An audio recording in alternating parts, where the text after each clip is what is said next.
From the earliest cave paintings dating back 30,000 years to the mesmerizing silver screens of today, one thing has stood the test of time: visual storytelling. And as I get deeper into the world of video podcasting, I've come to realize that the process of visual storytelling is as much science as it is art.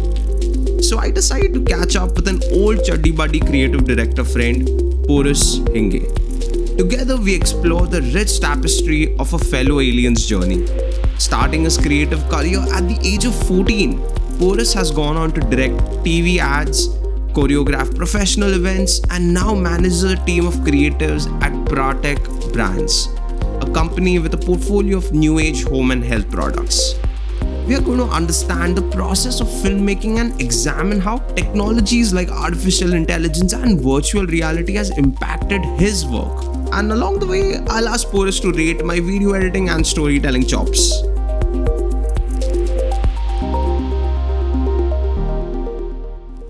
So, do you remember the first piece of content that you ever consumed? It might be as a kid, it might be a cartoon, an animation, or even a movie for that matter. Do you remember?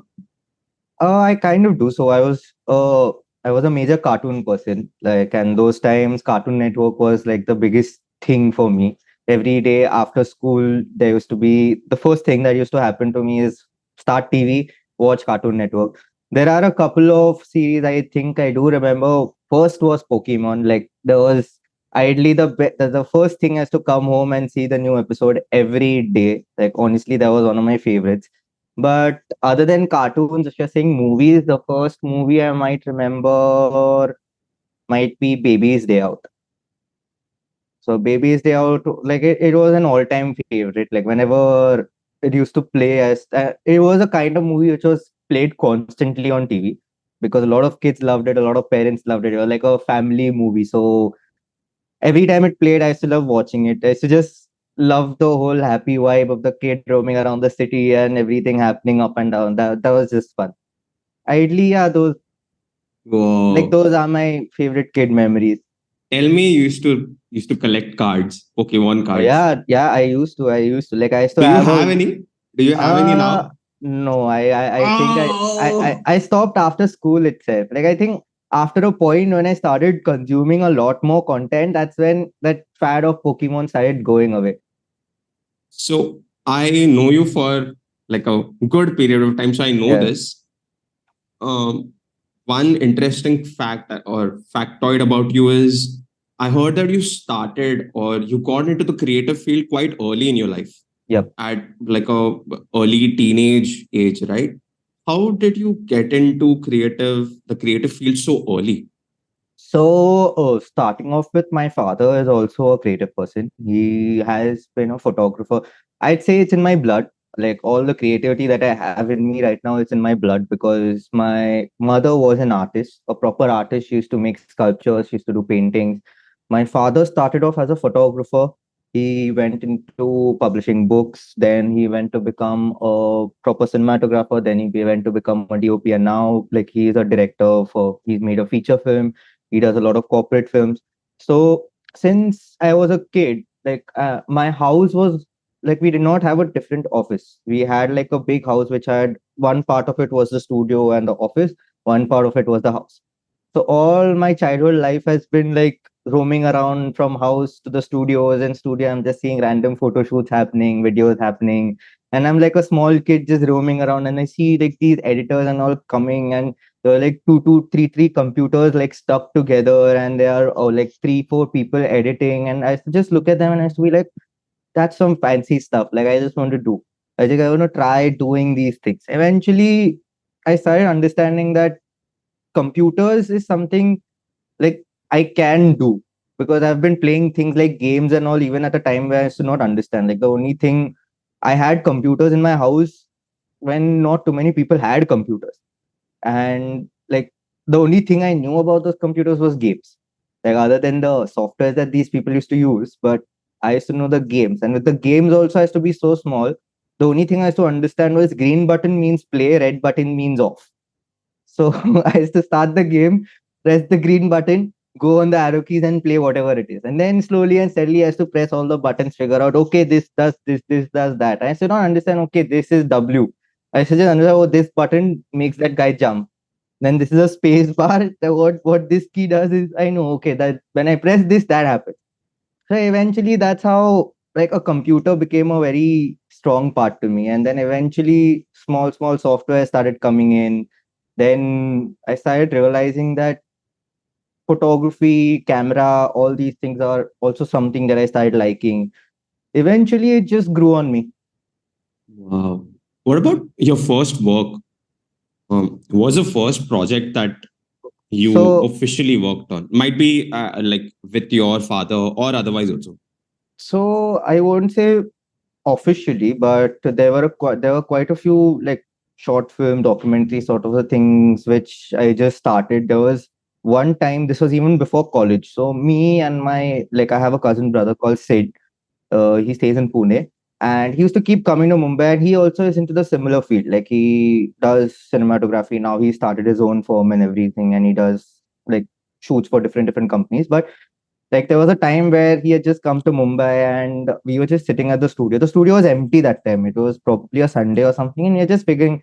And both of us here, like kids, we had a camera, and that time just this movie Go Goa Gone had come, and we had seen like that entry sequence of that, like Khoon Choose Le Tu Aaya Khoon Choosne, that whole part was stop motion where these guys wake up after a whole stone night and they want to go to office and they are like okay, and that whole stop motion sequence of them walking around, it was just very fascinating to us. And we are like, how did they do this, how did they do this? We actually thought about it for minutes and we are like, okay, this is stop motion logic, let's try to use it. And that's where we actually created something stop motion. And we are like, okay, there's just this guy who walks in the studio, goes up to the terrace, he's drunk. Then after he's drunk, he drops the bottle. He goes to pick it up, the bottle is moving away from him and he's trying to chase the bottle. And we did all of those things in stop motion. It looks very childish, very kiddish, but it was an achievement for us because at that time not too many people were doing stop motion. Right. So Wow. it was quite fancy. And then when it came out, we were like, okay, मतलब ये तो हमने एक दिन में execute कर ही लिया यार. Like it didn't take us too much time. For this, normally people would take months to just figure, okay, these are the shots, these are how they have to plan, this is how they have to do. We are like just Sunday morning, we get up, we are like camera हाथ में, चलो उठा के कुछ करते हैं, और we came up with this video. And that's Damn. and that's where we are like, okay, we can execute stuff which not too many people can. Y'all are like the great tinkerers. Sort of.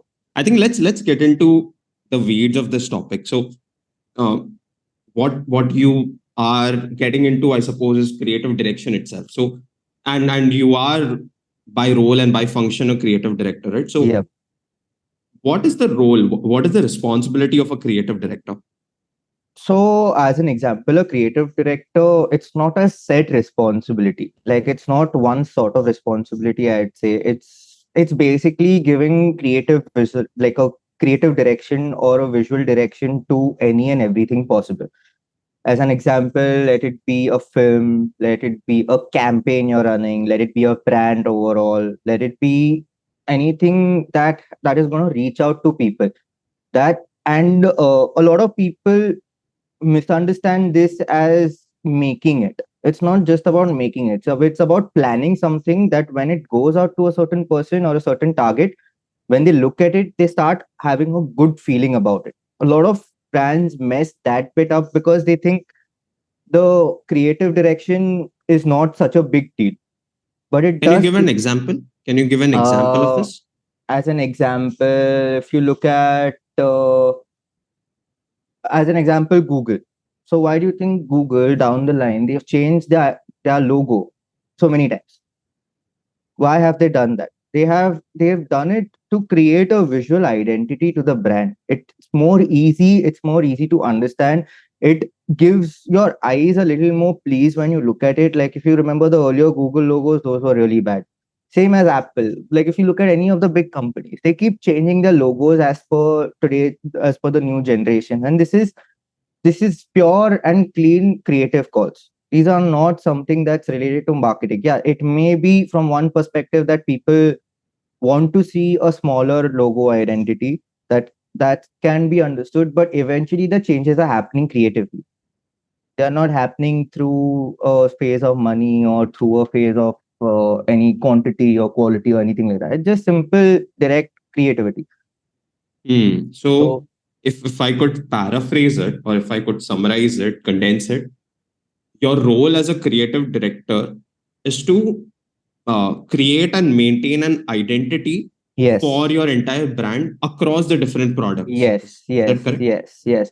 So as an example, I look after the websites, I look after performance. So all these things go hand in hand.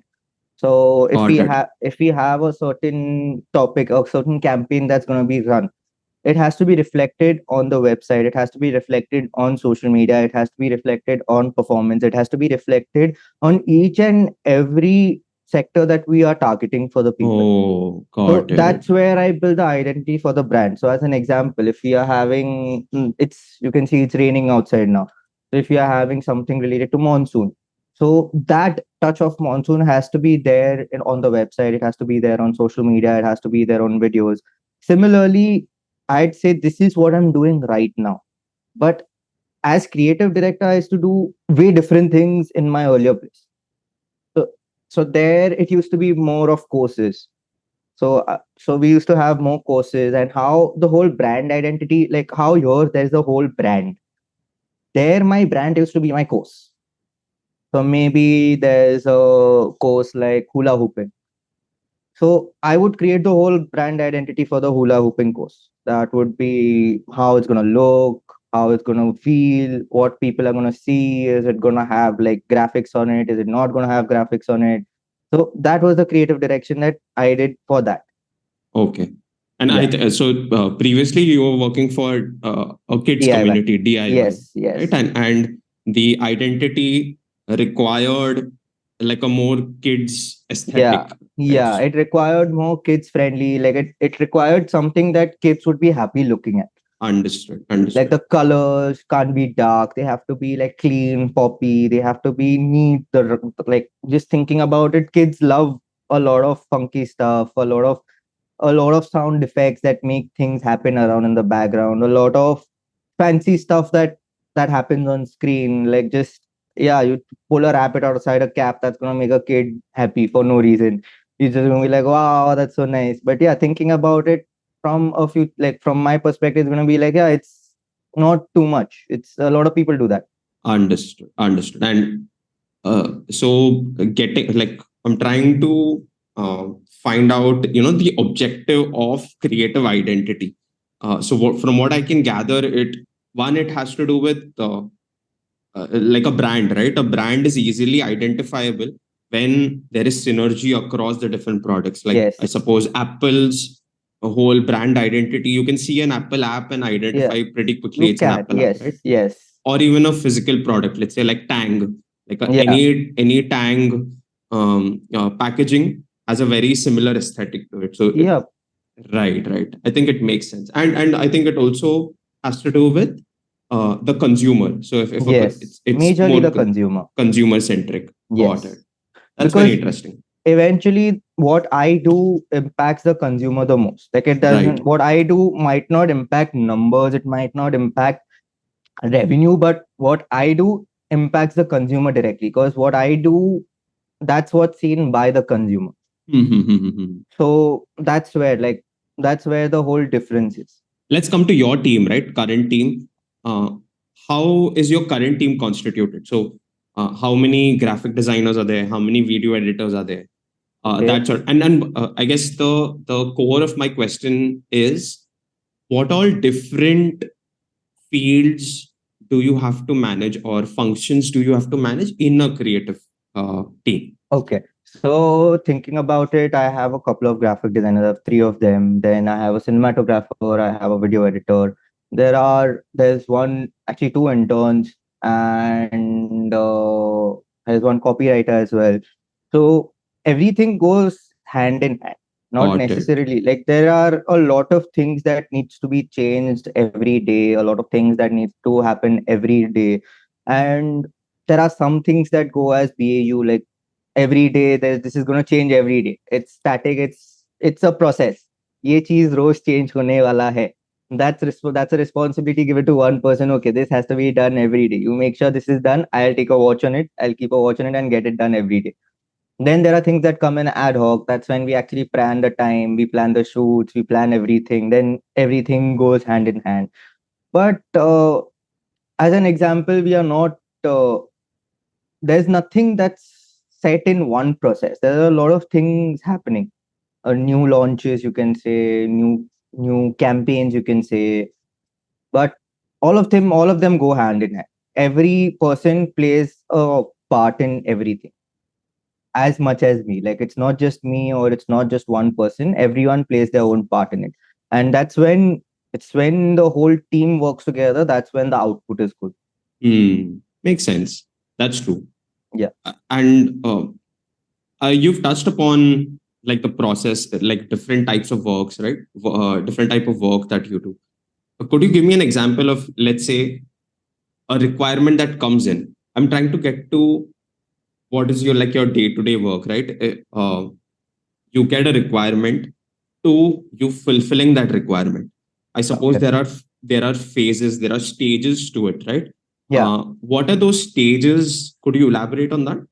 So, first thing would be, as an example, let's start off with a new campaign. So overall, first thing that will happen is I'll have a discussion with the leadership, maybe, that this is the campaign that has to be done, and all I've given is a brief that this is the thing we have to do this much. Get to it. That's all that comes to me. Is there a And it deadline?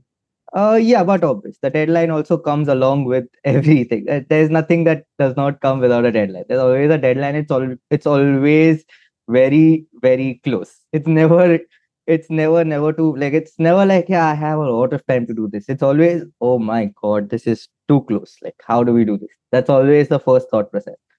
But then thinking about it, first thing I'll do is I'll sit down. I'll give myself like an hour or so, maybe think about it, how I can plan which all people I need to involve accordingly. And if it's a campaign, if it's a campaign that's going to be related to films, as an example, if I say it's going to be a YouTube campaign, some a set of series. So then how am I going to plan that? My first thought process would be, what are the concepts that need to become that need to come in. If it's going to be a set of 10 videos, if it's going to be a set of 15 videos, or if it's going to be a set of videos I can't actually count. It may start off with maybe 4, maybe 5, maybe it might go on to 10, it maybe keep going on. It may be like an exercise that will keep happening for the next few months of this company. So whatever it is, I have to sit and plan it out, because I can't expect anyone else to do that. That's my work. So I have to sit and plan it out. Once I plan out, okay, if it's going to be like a recurring thing, if it's going to be like a set thing, whatever it is, I'll have a set in my mind. Okay, this is the thing. I'll at least start off with the basic. I'll consider, if it's going to be a recurring thing, let's start off with one. Let's start off with one. If we have to do one, who all other people need it? It's going to be like, okay, if it's going to be a video series, I need a person who starting off with a copywriter, the person who's going to write a copy for me. What I'm going to do is I'm going to sit with that person, give them a brief. This is the idea. This is the thought. This is the concept. I need a few scripts. I need a few copies on these concepts. Then yeah, I'll have a few discussions as to time limits. Then how big it's going to be. What data does it have to roam around? All the specifications. Once that is done, then I'll go on to the production bit. The production bit is, okay, as an example, if I have to get it shot. If I have to get it short, then what all are the things I need? I'm going to first need a person who's going to shoot. I'm going to firstly talk to the person who's going to shoot, talk to him about what all is going to happen, what all we need to do, talk about equipment, talk about what the whole situation is going to be, how am I creatively visualizing the whole situation to be, like, not, I can't tell him, okay, this is the scene, this is the scene, we have to do it this way. Like, ideally, I would want him to be open. I would want him to also give ideas, him or whoever it is, give ideas about certain things. Like if it's cinematography, let be art direction, let be anything. Like I would want the person working with me to also give ideas. Like not just work In under me and isolation. just Yeah. just just be like, okay, do this, do that, and just without thinking, just do it. If you give ideas, both of us thinking about it together is going to come out to something more aesthetic, more beautiful than what I actually thought about. Because the way I see it, a lot of people have ideas, but they don't know how to streamline it. They don't know how to add it to something. Like they just think about it, but it just goes away with the flow. Maybe when someone tells me those ideas, I can do the streamlining for them. Like I can put it in place in such a way that maybe whatever I'm thinking with their ideas, it can look more beautiful. And if it's actually a genuinely a bad idea, then I can tell them on the face it's not a good idea. Like if you tell me, yeah, if it's raining outside, you tell me to take a camera outside, yeah, we'll take a chhatri and we'll shoot. I'm like, no, that's not a good idea. There's going to be a lot of problems over there. You might as well take an easier solution. So yeah, like that's the second process. Then I'll be like, okay, now that I'm done with my pre-production, I'm done with my production, going to go to my post-production. Now, once all like the way I'm thinking, if I've shot it that way, if I've got all the footage I want, now comes to the part that it's gonna get edited. Now it has to basically, the way I see it, a lot of people have different thought processes, but the way I see it, execution bit and post production bit is one of the most important things, because that's where you turn something that's A level to actually a Z level. Like you actually can change a lot of it. You can improve it. You can actually create something that's overall not even there in your mind, and that's where the most important part plays. So then I'll talk to the people responsible for that, people like editors, animators. Then I'll get things in process. I'll start everything one by one, and then yeah, thinking about it, if there's a very very tight deadline, I'll work around things backwards, because the deadline is very very very close. So then we'll have to plan things accordingly, that okay, first day has to, like, we can't spare time within just thinking of 2 days or 3 days or 4 days. Things have to start we have to start executing before just thinking. So that's where we all play a part as a team. Lovely, lovely. And once you're done with the post processing, let's say you have released your the campaign, right? What part of it is measurement? Like, how do you measure your work being successful or it being not hitting the mark? How do you measure success? So a lot, like I'd say the way I would measure it is by actually talking to people.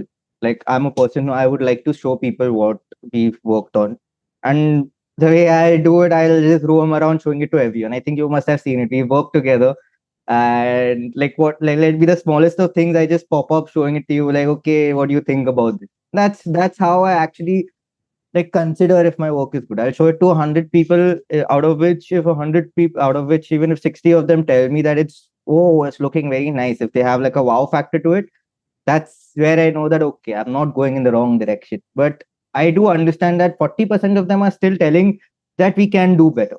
So then that's where I understand one thing, that okay, people are liking it, but they're not loving it.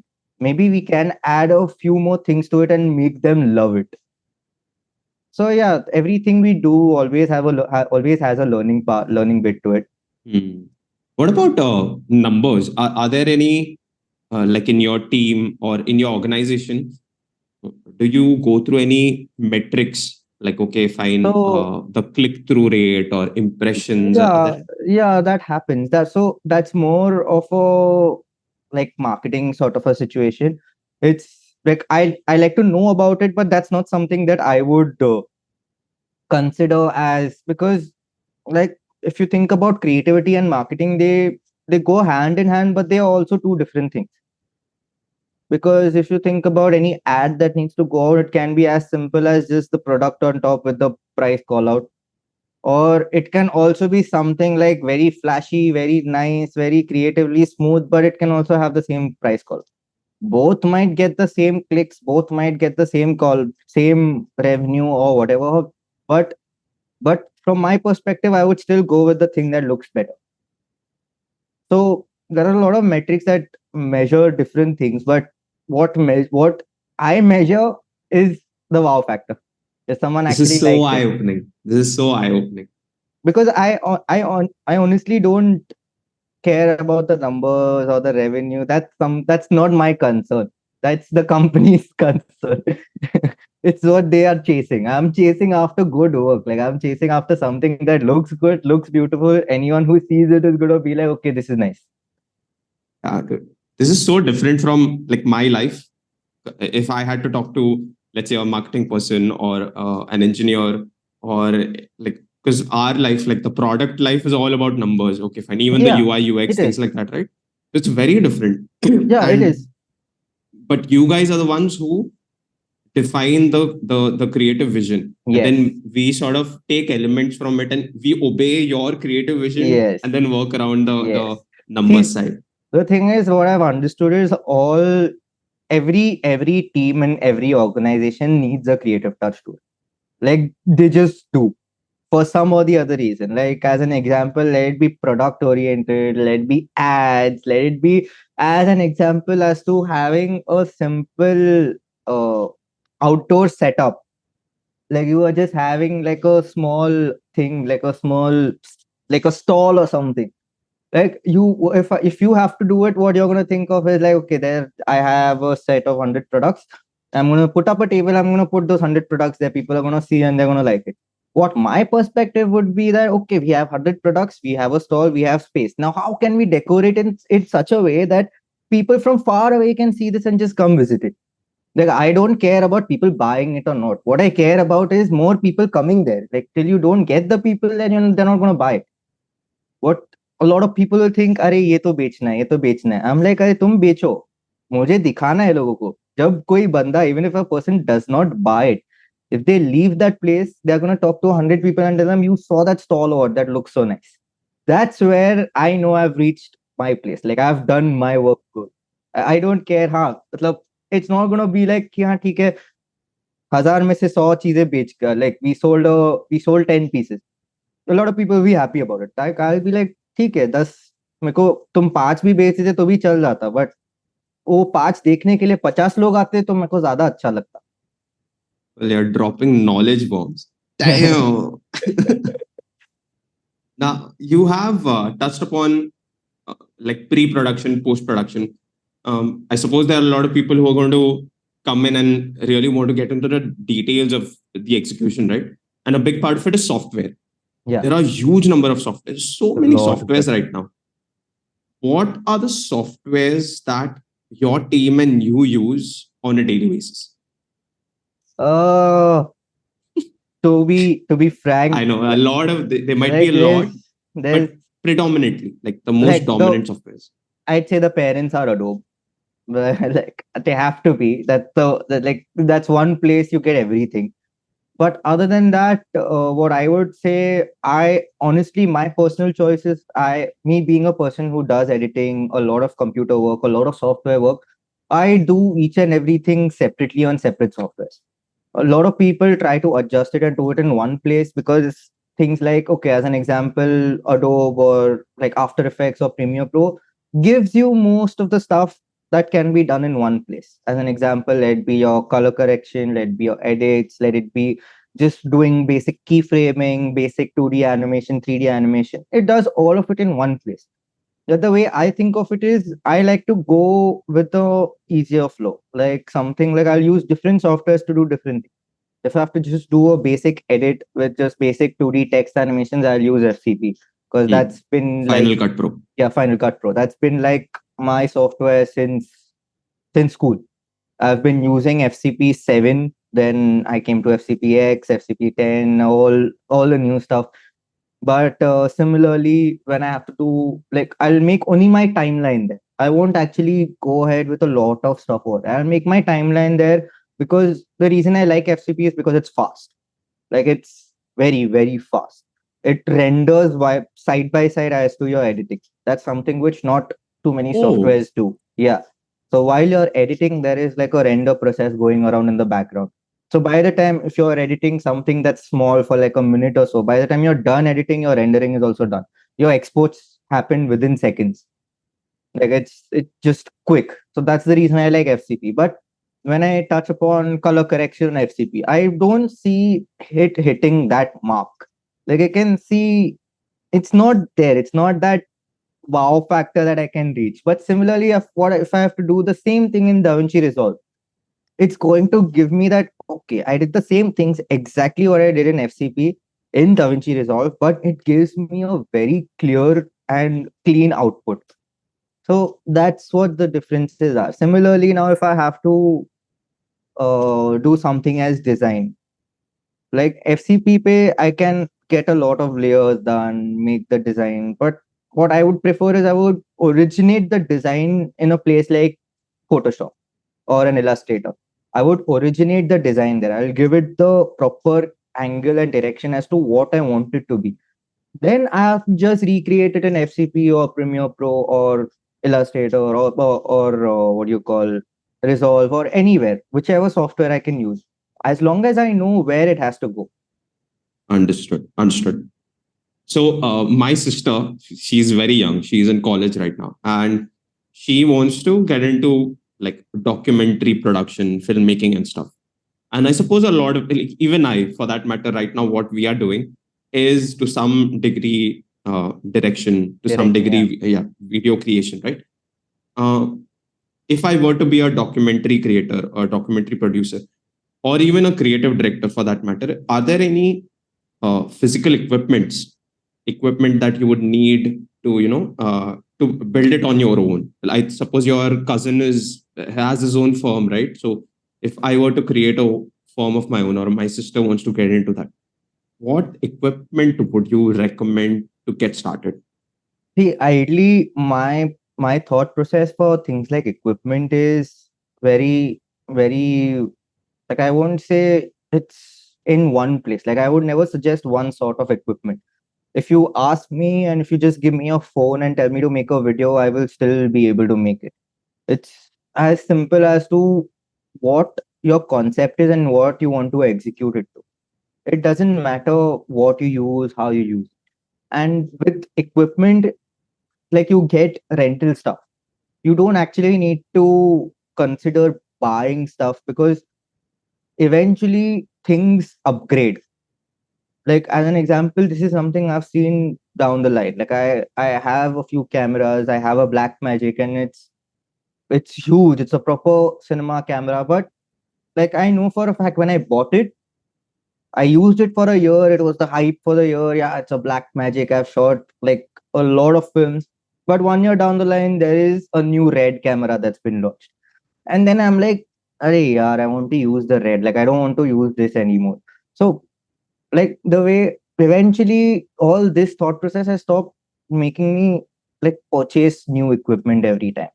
I don't know if there's like any formal way. Like it's pretty clear how you become a doctor, right? You do your MBBS, things like that.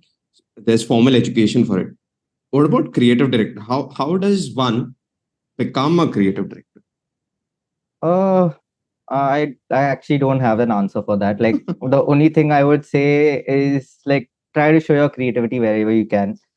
But to become a creative director, there's no like course. I don't think there's an official, what do you call, designation as a creative director, because it's different for different spaces. Like I said, I've worked in two different companies. I've done creative direction for both, but both of them had different types of work. So there is no actual set way of doing creative direction. But yeah, anyone can become a creative director if you have a keen eye, if you have skills that are going to make something look always better. Like, if you know there is as simple as a product and it looks very plain, if you have an eye to make it look better, and if the people after you making it better just have a wow factor to it, that okay, now it looks much, much, much, much better, I think you are on the steps of becoming a creative director. Currently we are seeing this huge upswing of AI tools.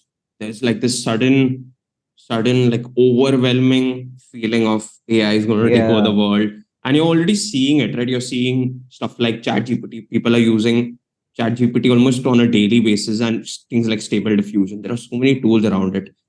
How do you see AI impacting your field of work? AI is impacting all fields. Like I can't say if it's just impacting one field. AI is doing its part in all fields. It's not like it's leaving even one field alone. Like I said, pre-production, production, post-production. There's an AI bit playing in all of them, like all three of them. If you see as an example, in today's day with AI, one person sitting alone at home can actually do everything in pre, post, and production all together alone. He doesn't need someone else. Your script can be written through an AI. It can, okay, your shooting, you need someone, but that's that's not a big task. Like I said, everyone has phones nowadays. You can actually go around shooting everything, but you have AIs that can do post production work for you. Like there is an AI that can actually, you can put in a video and you can put in a reference video and it will do the whole color correction for you. DaVinci Resolve also has started with an AI, by the way. Like you can literally select what output you want from a certain video clip or even a picture, and it will do the whole color correction automatically for you. Similar to editing, Premiere Pro is coming up with an AI which is going to directly cut out your timeline for you. Do like if you have three different angles, that used to take the most amount of time. If it's a podcast or if it's a video that's about 2 hours long, what takes the most amount of time, it cutting it into the shots that you like. If you have three shots, which shot needs to be at what time, which shot needs to be, if it's close up, if it's a wide angle, if it's just an establishing shot, just doing that used to take days because a lot of work needs to happen around it. There's an AI which does it for you automatically. It'll take, and you can see it, like it's cutting itself and it's just happening and you're like, what? It's like you're doing it for me in minutes and I'm going to spend hours doing that. So that's like AI is, it's doing a lot of stuff. What But about sorry to cut you off, but like specific tools, like a lot of viewers might be interested in specific AI tools, right? What do you use in your day-to-day life, or like the tools that generally are in your radar? so as an example, Photo Room, a free tool, it it just removes any and every background of anything. Any image, it just cuts out the background, gives it to you, and it does it professionally. Like we handle a lot of, like, probably models or maybe celebrities and everything, and a lot of the time goes in cutting out things like hair, as simple as that.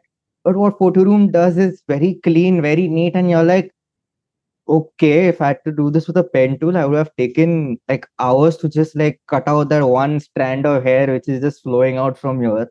It would have been okay, zoom it in 300x, they see each and every pixel, make it accordingly. And what Photo Room does is upload the image, crop, like cut the whole background out, give it to you, and you're done. That's about it. That's one thing that's very handy for me. Like it's one of my go-to AIs. Then Runway is actually a very good option. Runway has quite a few tools. It does so. One of the most, like one of something that's actually very clean and neat is removing background on videos Oh, without it being green screen. So that's something that's very unique for a AI tool. A lot of them do it, but most of them are paid. But Runway is free. Like at least some tools are free, some tools are paid. But when you think about it, like if you look at me here, if I have to remove this whole background, it's gonna take me like quite a couple of hours to actually mask each and every frame or cut it out properly. But what the AI is doing, I just have to select the object, and probably within 10 to 15 minutes for the whole video, let it be an hour or so, it's gonna remove the whole background and give it to me. The way I see it in the future for filmmaking is gonna be like prompt to script, or script to video directly. Add in your script, it'll just put in your prompts as to what sort of a location you want, what sort of a vibe you want. It's gonna create the whole video for you, like a whole film for you, including people acting in it. yeah. Like there Imagine are games. I'm thinking games. Imagine games where you just prompt and it'll create the entire that scenery, so the actually protagonist. games already have a lot of AI in them. If you think about it, all your games which have what do you call selections, like MCQ sort of games, like whenever you go here, you select one answer, you go in that path. then you select another one, your GTA maybe. It has a set like it has a set AI to it. Like it's not heavy, but it's there. Now that people have started using it more, it's gonna start getting more and more. Like people like Netflix has started using a bit of AI for their films already. Like if you see your Bandersnatch, it is actual like it is an AI. It is an AI model, very simple AI model that when you do this, this is gonna happen. When you do this is gonna happen. It's gonna guide you in the right path. This is just gonna get better and better. Like imagine a whole movie is happening according to the way you want. Like these are still programmed AI. Like there is a set of things that you know will happen. Imagine there will be movies that they're not planned. Like the AI is building it for you as soon as you give the answer. And your answer or the answers can be whatever. As an example, the answer can be as open as okay, there's a question and like there's a scene in Bandersnatch where he is offered the pill and you can take it or not take it. Those are the only two options you get. But what if you are given an open prompt? Like I'll just type in, pick up the pill, make him only have it. Like, just for fun sake, I'll do that. Or maybe no, I don't want the pill. I start beating him up, and the AI prompt actually builds that whole environment and Story. does it. Yeah, the And he story does ahead. Yeah. exactly. At a very young age, you've been able to lead people a lot, like to lead a team, to lead a lot of video editors, production folks, cameramen. Um, so it'll be really interesting to understand the concept of leadership from you. What do you think? What makes a good leader? Uh, I see. Ideally, I won't say I've reached that position where I'll I am a great leader. But what I would say, what a great leader should be is ideally the my team should trust me. My team should be able to talk to me about anything. They shouldn't hold back something or be in a position where they can't tell me things and things go wrong because of that. That's where I would want them to be comfortable, and that's where I play the biggest role of making them feeling comfortable, not putting things on them which is going to create problems for them, or not like I said earlier, if there's a deadline and I know it's not going to happen, that doesn't mean that I still put it on their head and then tell them कि मालूम है नहीं हो सकता but करके दिखाओ. That is ideally what I wouldn't want to do, because then that's going to break trust, that's going to create problems between me and my team. I am i i am the person for them, they are the people for me. So whatever trust I have to them, they also need to have to me. And for to build that, I need to be what you call I need to keep them happy, basically. Mhm. Makes sense. Makes sense. What What is your professional goal? So, let's say a lot of doctors, like their ultimate goal is to cure cancer. An Okay. engineer or let's say a product guy would be to build an app or product or a service that reaches millions and millions of people. Hmm. What is your professional goal at the end of at the end of, I suppose, your life? What is the one thing you want to achieve? I think it's kind of been the same all throughout. This was an essay I had written in school. Ideally, what my thought process is, I want to make a sort of a film or something that even after I die, probably 50 years after that, it's still one of the most unique things made. That's where I want to go. Like as an example, any of the movies, let it be Jurassic Park. It's very old, but I know for a fact it's like an OG classic. It's always there. Dinosaurs. It is Jurassic Park, nothing else. And let it be 10 years before, or maybe 10 years after today, or maybe 50 years after like today, I will still watch Jurassic Park if I want to watch dinosaurs. That's what the vibe it has created. Like that's something where I want to go. I want to make something that is going to be so unique that even after I die, even after I'm not there in the world, people still acknowledge it. Oh, this is the stuff that was made by this guy. That's it, hands down. If that's where I reached, I think I've achieved my goal. I know, I know for a fact the way I'm thinking, the way I'm dreaming, I'll actually never know if I've achieved my goal or not because I won't be there. But it's fine. But it's fine. As long as my family, my people, my kids maybe someday in the future know it, I'm happy. Let's jump to quick fire round. It's pretty Yes. simple. Simple questions as fast as quick short answers. Cool. Do you like the Wes Anderson trend? A lot Uh, of like, I shots like are yeah. I like the theme, not what people are doing. Like it it came out very good in Budapest Hotel, but what people are doing is just not there. To that topic, do you think short form content like YouTube shorts, reels are taking the shine away from long form storytelling? Not necessarily. They are creating a new hype about things. They're not taking away what has to be there.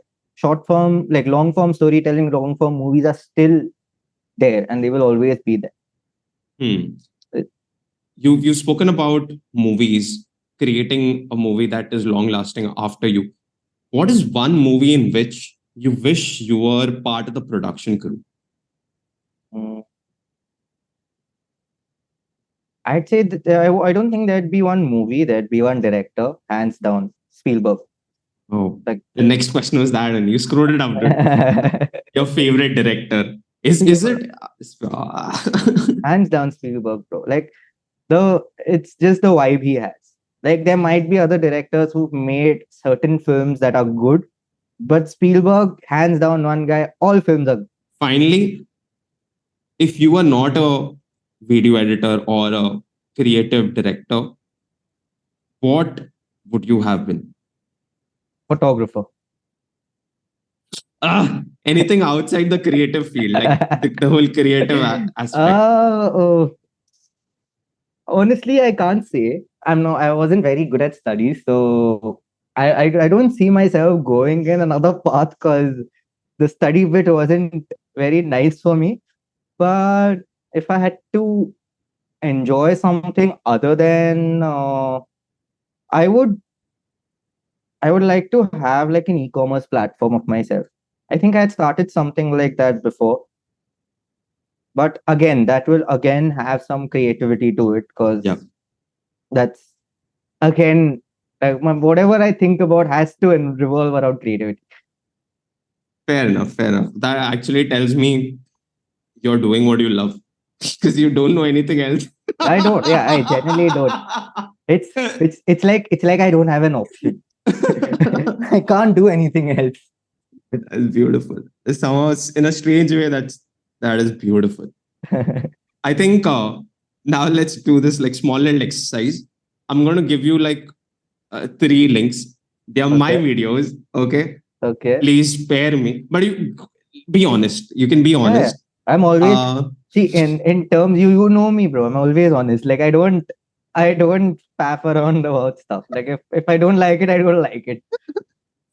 I yeah, just say you it know upfront. what? I appreciate that, but I'm still telling.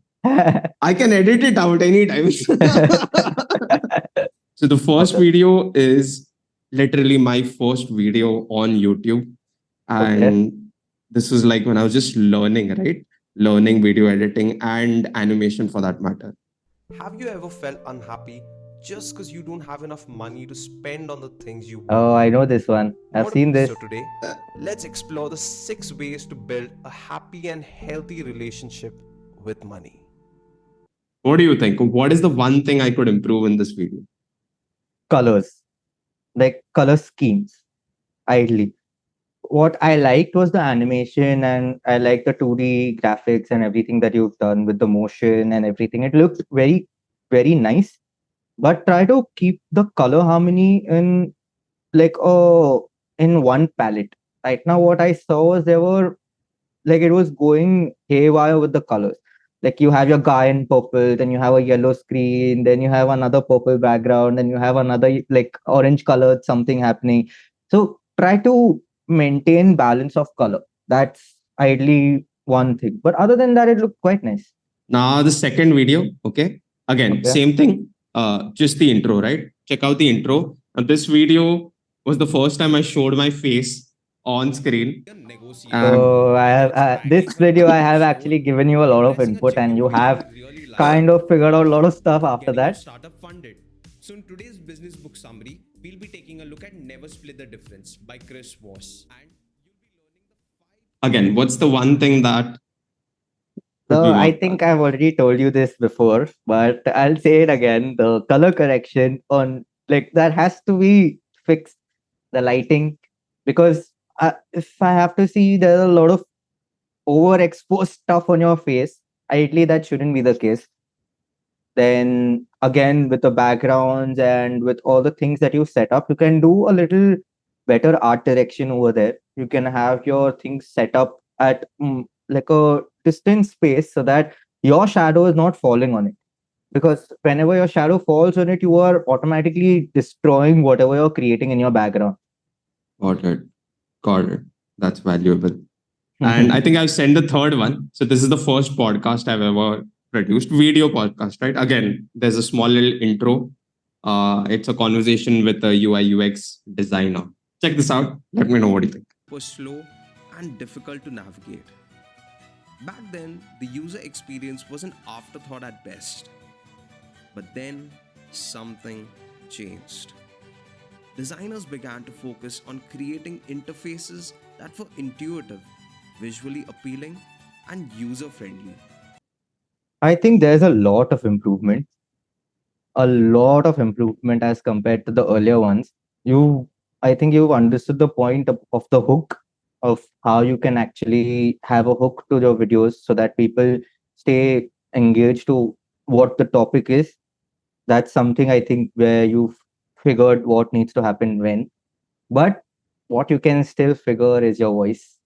It it can be more pleasing. Like it should sound like it should sound nice. It should sound like you are talking. It should sound interactive. I think that's where you can probably fix more of Got stuff. it.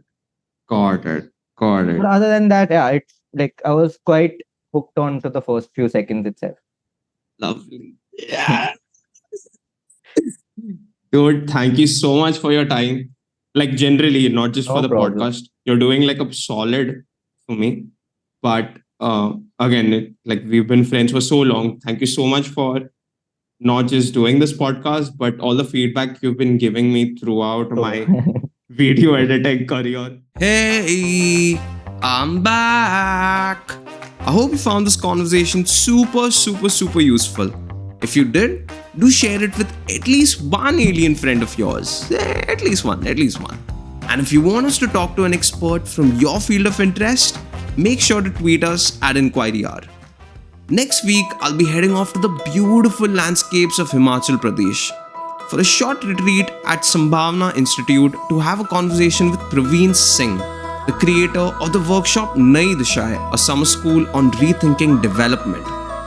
This was, I think, the most important piece of work I've ever put out for the world, put out for you. Frankly, a must watch. Subscribe and click on the bell icon to be notified specifically for this video, because I honestly think this conversation will question your current worldview.